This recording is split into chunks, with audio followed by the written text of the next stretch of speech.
कर्नाटक के वजीर प्रियंक खड़गे का अहम बयान सामने आया है। उन्होंने आरएसएस को हत्वे तनकीद बनाते हुए कहा है कि उन्हें आरएसएस से कोई मसला नहीं, मगर अगर वो खुद को दुनिया की सबसे बड़ी एनजीओ कहते हैं तो फिर उन्हें हुकूमत से इजाजत लेकर बाज़ाब्ता रजिस्टर कराना चाहिए। खड़गे ने सवाल किया कि आरएसएस मुल्क के कानून और आइन से खौफजदा क्यों है। आरएसएस भी दीगर इदारों की तरह कानूनी दायरे में रहकर काम करे तो अच्छा रहेगा।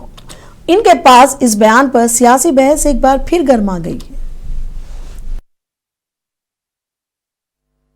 I have no problem with RSS as long as they seek permission from the government to do their activities and as long as they start registering themselves as an organization. If you are the world's largest NGO, shouldn't you be registered? Why are they so scared of the Indian laws and the Indian constitution? Why is it that every NGO in India is registered? How is that every Indian knows the donors of those NGOs? Where the money comes for those NGOs, who is donating, whether it is coming domestically or whether it's coming from offshore, from foreign countries. Everybody knows everything about a voluntary organization or an NGO of the country except RSS. Why? Why are they so secretive? Why aren't they a registered organization? And this is not something that I am telling.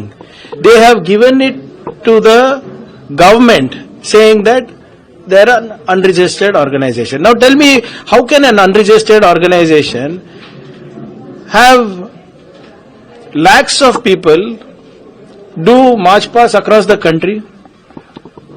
What if anything happens? Who's going?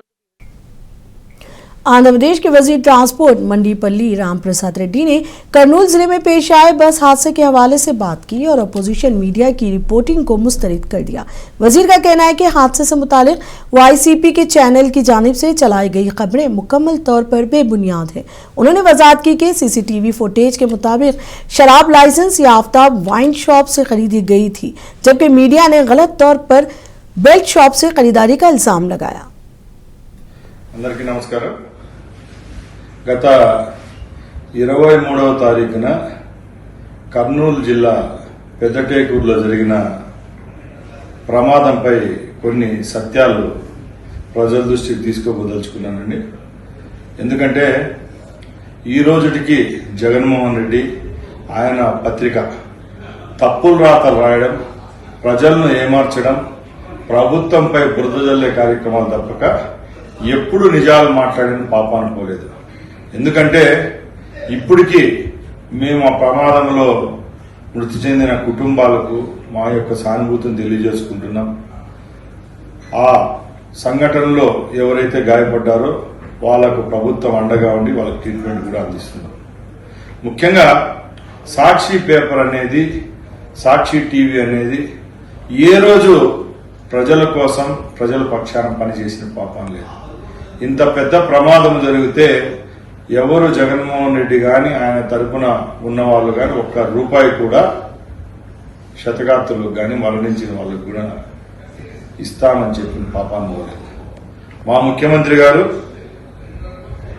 దుబాయ్లో 3 రోజులు బిజీగా ఉండి ఈ ప్రమాదం జరిగిన పొద్దున్నే within hours లోనే total యంత్రాంగాన్ని అక్కడికి పంపించడం, మంత్రివర్గ సభ్యులందరినీ అక్కడికి పంపించడం, మృతుల యొక్క కుటుంబానికి అండగా ఉంటామని చెప్పడం, అలాగే క్షతగాత్రులను హాస్పిటల్కు హుటాహుటిని తరలించడం, ఇలాగా ఏ సమస్య వచ్చినా కూడా ఈ ప్రభుత్వం చిత్తశుద్ధిగా పనిచేస్తాం। ఇప్పుడు ముఖ్యంగా ఈ సమావేశం ఏర్పాటు చేయడం ఎందుకంటే ఈరోజు సాక్షి పత్రికలో రాశారు, అక్కడ ఎవరైతే ఈ యాక్సిడెంట్ చేశాడో బైక్ యాక్సిడెంట్ శివశంకర్ అనే అతను మృతుడు, ఆయన బెల్ట్ షాప్ లో మద్యం కొన్నాడు। ఏంటి సాక్షి పేపర్ ఏమన్నా, సాక్షి టీవీ ఏమన్నా ఆ టైంలో వాళ్ళకి అతను కొనేటప్పుడు ఉన్నారా? అక్కడ సీసీ కెమెరాల ఫుటేజీల్లో క్లియర్ గా కనపడుతున్నది, ఒకసారి 7 గంటలకు, ఒకసారి 8:30 అంటే సాయంత్రం 23వ తారీఖున వాళ్ళు మద్యం అక్కడ షాప్ లో కొనడం జరిగింది। नंदियाल में रियासती वजीर बीसी जनार्दन रेड्डी ने अफवाहों की तरदीद की है कि जल्द ही तश्कील दिए जा रहे मार्कापुरा जिले में श्री सालम मंडल को जम किया जा रहा है। उन्होंने वाजे किया कि ये महज गलत बातें हैं और सरकारी सतह पर ऐसी कोई तजवीज़ ज़ेर गौर नहीं। उन्होंने कहा कि अवाम अफवाहों पर यकीन ना करें और बेजा तशवीश में ना पड़े। उन्होंने आधुनिक कलेक्टर ऑफिस में मोंथा तूफान से मुतासरा किसानों के लिए मुआवजे पर जायजा इजलास के बाद मीडिया से बात की। ఆ కమిటీలో ఎక్కడ కూడా శ్రీశైలంను మార్కాపురంలో మార్చాలనేటువంటి పుకార్లు మాత్రమే, ఎక్కడ కూడా ఆ ప్రస్తావన లేదు. ఎవరు కూడా ఈ యొక్క జిల్లా ప్రజలు దాని గురించి ఆందోళన చెందాల్సిన అవసరం లేదు. ఇవన్నీ కూడా ఏదైనా టైంపాస్ కి ఎవరైనా రాస్తూ ఉంటే నేను దాని గురించి మాట్లాడలేను, కానీ అటువంటిది ఎలాంటిది లేదు. కమిటీలో నేను కూడా ఉన్నాను, అటువంటి ఏది కూడా ఆందోళన చెందాల్సిన అవసరం లేదు. అవన్నీ विजयवाड़ा से खबर है, आंध्र प्रदेश के वजीर नारा लोकेश ने यहां कॉलेज रोड पर तामीर करदा जदीद मल्टी स्पेशलिटी अस्पताल का बाकायदा इफ्तिताह कर दिया है। इस मौके पर रियासती वजीर कुल्लू रविंदर, MLA जी राम मोहन राव और दीगर अवामी नुमाइंदे भी मौजूद थे। वजीर नारा लोकेश ने अस्पताल के मुख्तलिफ डिपार्टमेंट्स, ICU, OT और स्पेशल वार्ड्स का मुआयना भी किया। अस्पताल इंतजामिया ने वजीर लोकेश का परतपाक इस्तकबाल किया और उन्हें खुसूसी यादगारी शील्ड पेश की। तकरीब के बाद वुज़रा और अवामी नुमाइंदों ने इंतजामिया के साथ ग्रुप फोटोज भी खिंचवाई।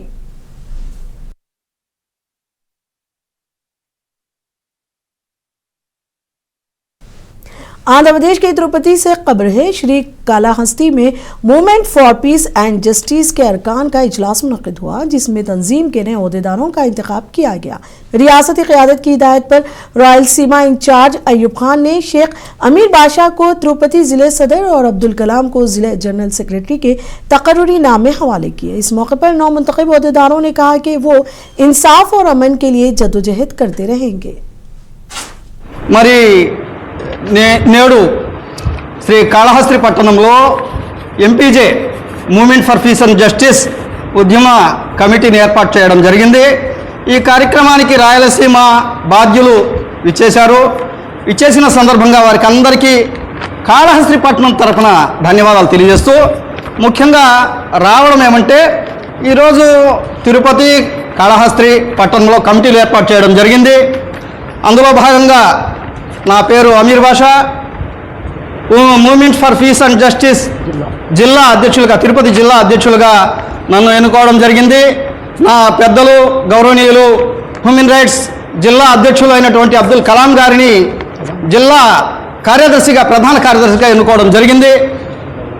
అల్లాహుతాలా నాకు ఎంతైతే శక్తినిస్తాడో, ఎంతైతే ఇచ్చాడో దానికి అనుగుణంగా చేయడానికి నేను ఎప్పుడు కూడా ముందుంటానని ఈ సందర్భంగా తెలియజేస్తూ, ఈరోజు శ్రీకాళహస్తిలో ఏర్పాటైనటువంటి మూవ్మెంట్ ఫర్ పీస్ అండ్ సభ్యుల సమావేశంలో తిరుపతి జిల్లా ఇన్ఛార్జిగా ఎన్నికైనటువంటి షేక్ అమీర్ బాషా గారికి మేము ఈ movement for peace and justice రాష్ట్ర అధ్యక్షులు మరియు ప్రధాన కార్యదర్శి షేక్ సలీం గారి ఆదేశాల అనుసారంగా ఈయనను నియామక పత్రము రాయలసీమ ఇన్ఛార్జిగా ఎండి అయూబ్ ఖాన్, మరి కడప జిల్లా ఇన్ఛార్జిగా మరి జాకిర్ ఉమ్రీ గారు, మరి ముక్తార్ గారు, స్థానిక అధ్యక్షులు జమాత్ ఇస్లామీ అధ్యక్షులు మొహమ్మద్ గారి చేతుల మీదుగా వారికి నియామక పత్రం అందించడానికి మేమంతా ఇక్కడ సమావేశం.